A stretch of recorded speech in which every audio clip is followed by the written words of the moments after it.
Friends, this is the story of an orphan boy who had some magical powers that allowed him to know when and how a person was going to die. Let's see how. Well, the story begins with a tragic scene where a plane has just crashed, and the death toll is in the hundreds. But by luck, a small boy named Shinichiro survives and is looking for his parents, who were probably killed. Just then, he hears a girl's voice calling out to Shinichiro for help. But he's so small that he doesn't understand what to do. That's when a large piece of the plane falls on the girl, and the scene shifts to a moment several years later. Here, we see Shinichiro, who has now grown up and works at a car garage. Shinichiro's boss is Tetsuya, who treats him just like his own son, and Shinichiro sees a father figure in Tetsuya. Tetsuya is soon going to open a second garage, and he wants Shinichiro to become its manager. But Shinichiro turns down the offer because he feels he's not right for the position. Still, Tetsuya gives him time to think it over. Meanwhile, Tetsuya's daughter, Misuko, also tries to convince Shinichiro because she feels he's the only right person for the post. On the other hand, Kaneda, another worker at the garage, is upset because he has always been jealous of Shinichiro since Tetsuya gives him priority in every matter. Kaneda often takes out his anger by bothering Shinichiro. Today as well, he picks on him and shoves him, breaking Shinichiro's phone. After work, Shinichiro goes to a shop to get it repaired, where a girl named Aoi greets him.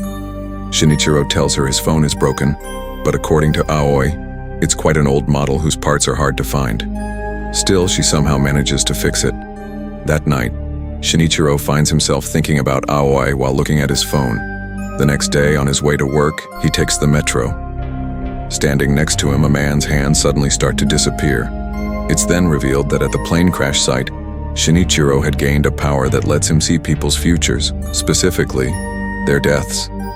The man's disappearing hands were proof that he was about to die, but Shinichiro can't do anything, so he heads to work.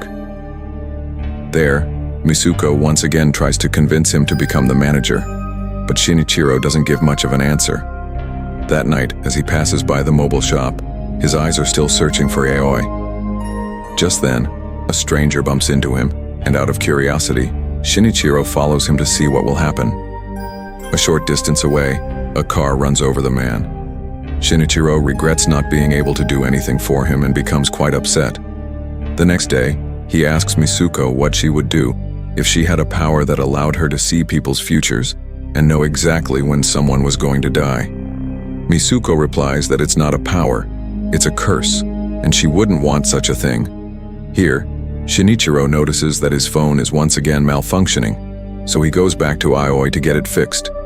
But he is shocked to see that Aoi's hands are also disappearing, so he decides to save her and invites her to meet after work. At first, Aoi hesitates but then promises to meet at a coffee shop. There, Shinichiro sees that her hands are returning to normal and he's very happy. Aoi asks why he called her there. He tells her that he has the power to see the future, but he doubts she will believe him. So he apologizes and leaves. Outside, while heading home, he suddenly feels a sharp pain in his chest. Still, he somehow manages to reach home. The next day, with full confidence, he tells Tetsuya that he's ready to become the manager. He works late into the night at the garage, where Aoi also comes to meet him. Shinichiro is surprised to see her, and Aoi tells him she got his address from the store and came to talk about something important. Shinichiro offers her coffee, and she places a newspaper in front of him, explaining that there's a factory not far from her store that was attacked the previous night, killing many people. Among the dead, Aoi could have been one of them, because she passes that way every night after work. But last night, Shinichiro saved her. She says she remembers that future thing he told her about. Mitsuko also thanks Shinichiro, but Shinichiro just laughs it off. The next day, as soon as Mitsuko arrives at the store, she realizes someone had been there last night. She asks Shinichiro about it, and he, with complete honesty, tells her the truth.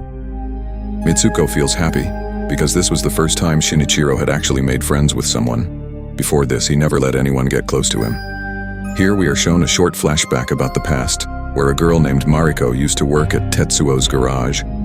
Mariko liked Shinichiro, but he never paid her any attention. So Mariko got into a relationship with a rich customer who came to the garage and left forever. The story returns to the present, where Mitsuko and Shinichiro hear Tetsuo shouting at Kaneda.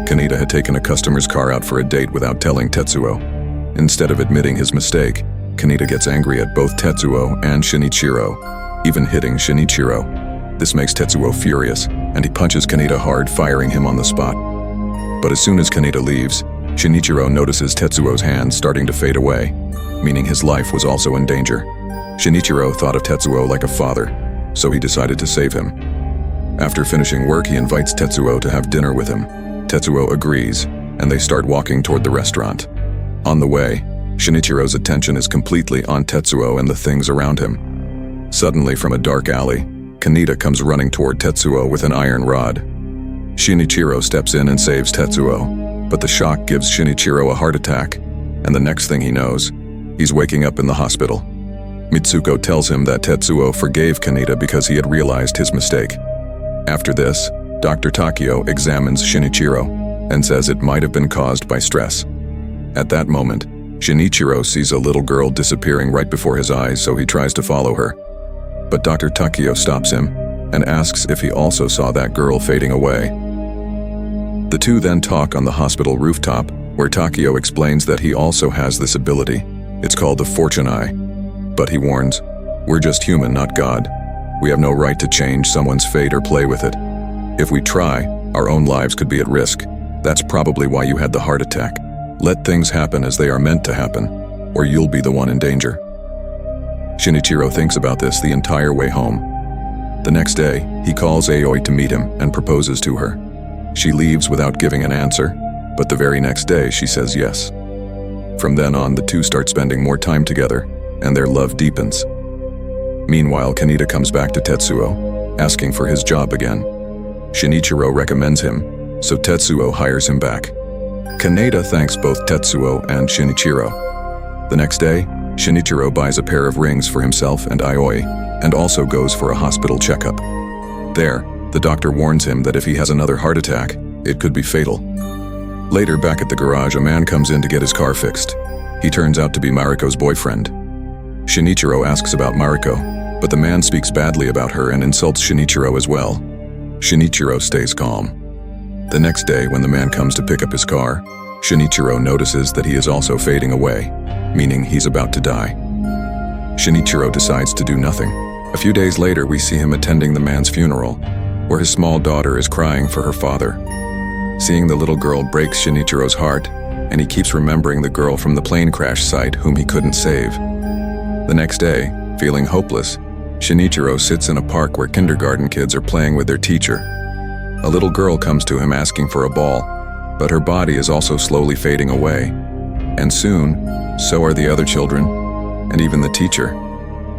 Shinichiro checks the children's hands, but the teacher thinks he's misbehaving with them and takes them away. In the process, she drops a school letter, which says the kids are going on a trip by train. Shinichiro realizes something is wrong. The next day, he goes to the station and sees many passengers fading away the same way.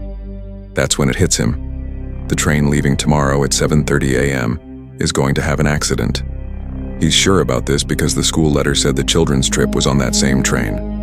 Then Shinichiro suddenly remembers Aoi also travels on that train. That meant her life was also in danger. So, that night, he goes to Aoi's house to meet her and feels relieved to see she's safe. But to protect her from the danger ahead, he asks Aoi to go on a 3-day trip with him. Aoi hesitates at first but eventually agrees, which makes Shinichiro happy. However, he still had to save those kids and the other passengers. So he calls the school to cancel the trip, but since he can't give a valid reason, the school authorities refuse.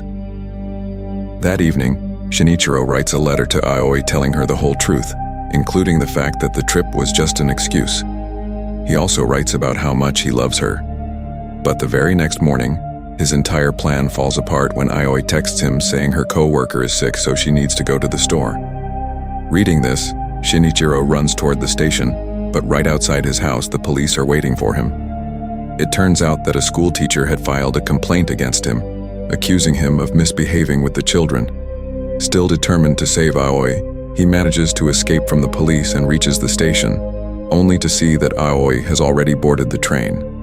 He quickly takes a taxi to the next station, hoping to stop the train before it gets there. When he arrives, he notices there's construction work going on. That's when Shinichiro realizes that one of the construction trains will collapse onto the passenger train's cars, killing everyone on board. Determined to prevent this, he grabs a smoke candle and stands right in front of the oncoming train. Aoi, who was in the car just behind the engine, spots him and tells the driver to stop. The driver halts the train, and moments later we see the construction train collapse, proving Shinichiro had just saved everyone's lives. Aoi rushes out of the train to find Shinichiro sitting on the tracks. As soon as she sees him, she starts crying, because in order to save her and the other passengers, he had given up his own life. At Shinichiro's funeral, Aoi learns she was the first girl he had ever opened up to so deeply. This makes her even sadder. In the next scene, it's revealed that Aoi was actually the same girl who had once asked Shinichiro for help at a crash site. But due to the trauma, he never remembered that he had already saved her life. It's also revealed that Aoi possesses the fortune eyes and had been searching for Shinichiro all along. That's why, the very first time Shinichiro came to her shop and reacted to seeing her disappearing hands, she instantly knew he was the one. She had also deliberately boarded the train because when Shinichiro came to ask her about the trip, she had already noticed that his body was fading away.